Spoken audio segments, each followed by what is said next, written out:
ಆದಿಕಾಂಡ 12ನೇ ಅಧ್ಯಾಯ 1ನೆಯ ವಾಕ್ಯ. ಯೆಹೋವನು ಅಬ್ರಹಾಮನಿಗೆ, ನೀನು ಸ್ವದೇಶವನ್ನು, ಬಂಧುಬಳಗವನ್ನು, ತಂದೆಯ ಮನೆಯನ್ನು ಬಿಟ್ಟು ನಾನು ತೋರಿಸುವ ದೇಶಕ್ಕೆ ಹೊರಟು ಹೋಗು. ಈ ವಾಕ್ಯದಲ್ಲಿ ದೇವರು ಅಬ್ರಹಾಮನೊಟ್ಟಿಗೆ ಮಾತನಾಡಿ ಅವನನ್ನು ಕರೆದಂತ ಸಮಯದಲ್ಲಿ ನಡೆದಂತ ಘಟನೆಗಳನ್ನು ವಿವರಿಸಲಾಗಿದೆ. ನೋಡುವಂತ ಸಮಯದಲ್ಲಿ ವಿಗ್ರಹಾರಾಧನೆ ಮಾಡುವವನಾಗಿದ್ದಂಥ ಅಬ್ರಹಾಮನನ್ನು ದೇವರು ಸಂಧಿಸಿ, ನೀನು ಸ್ವದೇಶವನ್ನು, ಬಂಧು ಬಳಗವನ್ನು, ತಂದೆಯ ಮನೆಯನ್ನು ಬಿಟ್ಟು ನಾನು ತೋರಿಸುವ ದೇಶಕ್ಕೆ ಹೊರಟು ಹೋಗು ಎಂಬುದಾಗಿ ಮುಂದಿನ ವಾಗ್ದಾನಗಳನ್ನೆಲ್ಲ ನುಡಿದು ಹೇಳುತ್ತಾ ಇದ್ದಾರೆ.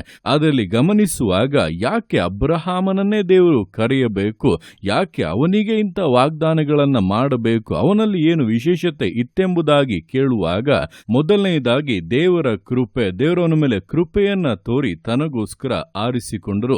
ಹಾಗೆ ಎರಡನೆಯದಾಗಿ ಅಬ್ರಹಾಮನಲ್ಲಿದ್ದಂಥ ಒಂದು ವಿಶೇಷವಾದಂಥ ಸ್ವಭಾವ ಏನೆಂದರೆ, ದೇವರನೊಟ್ಟಿಗೆ ಮಾತನಾಡಿದ ಮೇಲೆ ಆ ಮಾತುಗಳಿಗೆ ಅವನು ಪೂರ್ಣವಾಗಿ ವಿಧೇಯನಾಗುತ್ತಾ ಇದ್ದನು. ದೇವರ ಮೇಲೆ ಪೂರ್ಣವಾದಂಥ ನಂಬಿಕೆಯನ್ನು, ಭರವಸೆಯನ್ನು ಇಟ್ಟು ಜೀವಿಸುತ್ತಾ ಇದ್ದನು.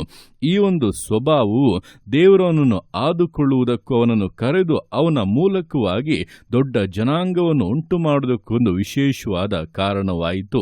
ಈ ದಿವಸಗಳಲ್ಲಿ ಕೂಡ ನಮ್ಮ ಜೀವಿತಗಳಲ್ಲಿ ದೇವರ ಮಟ್ಟಿಗೆ ಮಾತನಾಡಬೇಕು, ತನ್ನ ಕರುಣೆಯಿಂದ, ತನ್ನ ಕೃಪೆಯಿಂದ ವಿಶೇಷವಾದಂಥ ಕಾರ್ಯಗಳನ್ನು ನಮ್ಮ ಜೀವಿತಗಳಲ್ಲಿ ಅನುಗ್ರಹಿಸಬೇಕು, ನೆರವೇರಿಸಬೇಕು. ಅಂದರೆ ಎಲ್ಲದಕ್ಕಿಂತ ಮುಖ್ಯವಾಗಿ ನಾವು ದೇವರ ಮಾತುಗಳನ್ನು ಕೇಳೋದಕ್ಕೆ ವಿಧೇಯರಾಗುವಂಥ ಮನಸ್ಥಿತಿ ಇದೆಯಾ ಎಂಬುದಾಗಿ ದೇವರು ಮೊದಲನೆಯದಾಗಿ ನೋಡುವಂಥದ್ದು.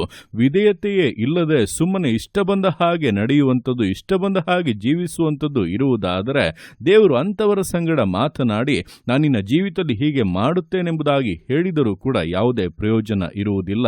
ಆದ್ದರಿಂದ ದೇವರು ಮೊದಲನೇದಾಗಿ ನಮ್ಮಿಂದ ಎದುರು ನೋಡುವಂಥದ್ದು ವಿಧೇಯತೆಯಾಗಿದೆ.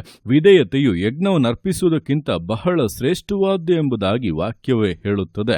ಆದ್ದರಿಂದ ಈ ದಿವಸಗಳಲ್ಲಿ ದೇವರ ನೀವು ಏನೇ ಹೇಳಿದರೂ ಕೂಡ ನಾನು ಅದಕ್ಕೆ ವಿಧೇಯನಾಗುತ್ತೇನೆ. ನನ್ನ ಆಸೆಗಳಲ್ಲ, ನನ್ನ ನಿರೀಕ್ಷೆಗಳಲ್ಲ, ನನ್ನ ಯೋಚನೆಗಳಲ್ಲ ದೇವರೇ, ನಿಮ್ಮ ಯೋಚನೆಗೆ ನನ್ನ ಪೂರ್ಣವಾಗಿ ಒಪ್ಪಿಸುವುದಕ್ಕೆ ನಾನು ಸಿದ್ಧನಾಗಿದ್ದೇನೆ ಎಂಬುದಾಗಿ ನಾವು ಪೂರ್ಣವಾದಂಥ ಸಮರ್ಪಣೆಯಿಂದ ಕರ್ತನ ಕರಗಳಲ್ಲಿ ನಮ್ಮ ಜೀವಿತವನ್ನು ಒಪ್ಪಿಸುವುದಾದರೆ ಕರ್ತನು ಮಾತನಾಡುವುದಕ್ಕೆ ಆರಂಭಿಸುತ್ತಾನೆ. ಆತನ ಹೃದಯದಲ್ಲಿರುವಂಥ ಶ್ರೇಷ್ಠವಾದಂಥ ಯೋಚನೆಗಳನ್ನು, ಕಾರ್ಯಗಳನ್ನು ನಮಗೆ ಪ್ರಕಟಪಡಿಸುತ್ತಾನೆ. ಅದಕ್ಕನುಗುಣವಾಗಿ ನಾವು ಜೀವಿಸುವುದಾದರೆ ಸಾಕು, ಖಂಡಿತವಾಗಿ ಕರ್ತನ ವಿಶೇಷತೆಯನ್ನು ಜೀವಿತದಲ್ಲಿಯೂ, ಜೀವಿತದ ಮೂಲಕವಾಗಿಯೂ ಕಾಣಬಹುದಾಗಿದೆ. ಆದ್ದರಿಂದ ಈ ದಿವಸಗಳಲ್ಲಿ ದೇವರಿಗೋಸ್ಕರ ಜೀವಿಸುವುದಕ್ಕೂ, ಆತನ ಮಾತುಗಳನ್ನು ಕೈಗೊಂಡು ನಡೆಯುವುದಕ್ಕೂ ನಿಮ್ಮನ್ನೇ ಪೂರ್ಣವಾಗಿ ಅರ್ಪಿಸಿರಿ.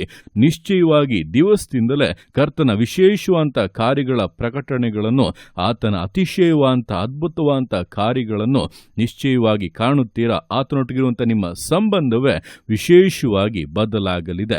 ಆ ರೀತಿಯಾಗಿ ನಮ್ಮ ಸಂಗಡ ಇದ್ದು ನಮ್ಮ ವಿಷಯವಾಗಿ ಉನ್ನತವಾದಂಥ ಆಲೋಚನೆಗಳನ್ನು ಮಾಡಿ ಮುನ್ನಡೆಸಿ ತನ್ನ ನಾಮವನ್ನು ಮಹಿಮೆ ಪಡಿಸುವಂಥ ಕರ್ತನ ಕರಗಳಲ್ಲಿ ಪೂರ್ಣವಾಗಿ ಸಮರ್ಪಿಸಿ ವಿಧೇಯತೆಯಿಂದ, ದೃಢತೆಯಿಂದ, ನಂಬಿಗಸ್ತತೆಯಿಂದ ವಿಶ್ವಾಸ ಜೀವಿತಗಳನ್ನು ಮುನ್ನಡೆಸೋಣ.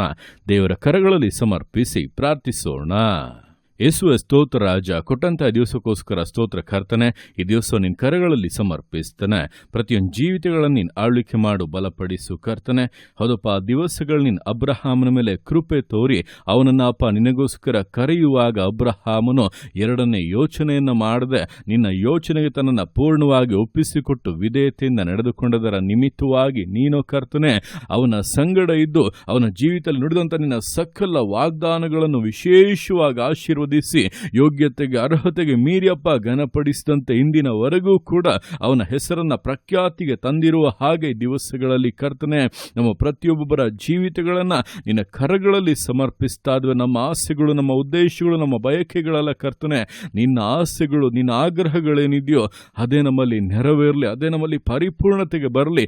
ಯೇಸು ಕ್ರಿಸ್ತನ ನಾಮದಲ್ಲಿ ಅತಿಶಯವಾದಂಥ ಕಾರ್ಯಗಳನ್ನು ಜೀವಿತಗಳಲ್ಲಿ ನೆರವೇರಿಸಬೇಕೆಂದು ಪ್ರಾರ್ಥಿಸ್ತಾ ಇದ್ದೀನಿ. ಆಗ್ರಹಗಳು ಕಾರ್ಯಗಳು ನೆರವೇರಲಿ ಕರ್ತನೆ. ಜೀವಿತಗಳು ಮಹಿಮೆಯನ್ನು ಕಾಣಲಿ, ಅಸಾಧಾರಣವಂತ ಕಾರ್ಯಗಳು ನಡೆಯಲಿ, ಬಲಹೀನತೆಗಳು, ರೋಗಗಳು, ತಡೆಗಳು ನೀಗಲಿ, ಅಸಾಧ್ಯತೆಗಳು ಸಾಧ್ಯವಾಗಿ ಬದಲಾಗಲಿ, ವೈದ್ಯರು ಅಸಾಧ್ಯ ಎಂದು ಹೇಳಿರುವಂಥದ್ದು ಸಾಧ್ಯವಾಗಲಿ, ಗುಣವಾಗಲಿ, ಆರೋಗ್ಯ ಉಂಟಾಗಲಿ, ಬಿಡುಗಡೆ ಉಂಟಾಗಲಿ, ಆಶೀರ್ವದಿಸಲ್ಪಡಲಿ ಕರ್ತನೆ. ಜೀವಿತಗಳನ್ನು ಮಹಿಮೆ ಪಡಿಸು, ನಿನ್ನ ನಾಮವರ ಮೂಲಕವಾಗಿ ಮಹಿಮೆಗೊಳ್ಳಲಿ. ಪ್ರತಿಯೊಬ್ಬೊಬ್ಬರನ್ನ ಈ ಆಶೀರ್ವಾದಗಳಿಂದ ನೀನು ತೃಪ್ತಿ ಪಡಿಸುವುದಕ್ಕಾಗಿ ಸ್ತೋತ್ರಗಳು ಕರ್ತನೆ. ಪ್ರತಿಯೊಂದು ಜೀವಿತಗಳನ್ನು ಅಪ್ಪ ನಿನ್ನ ಕರಗಳಲ್ಲಿ ಸಮರ್ಪಿಸ್ತಾ ಇದ್ದಾನೆ.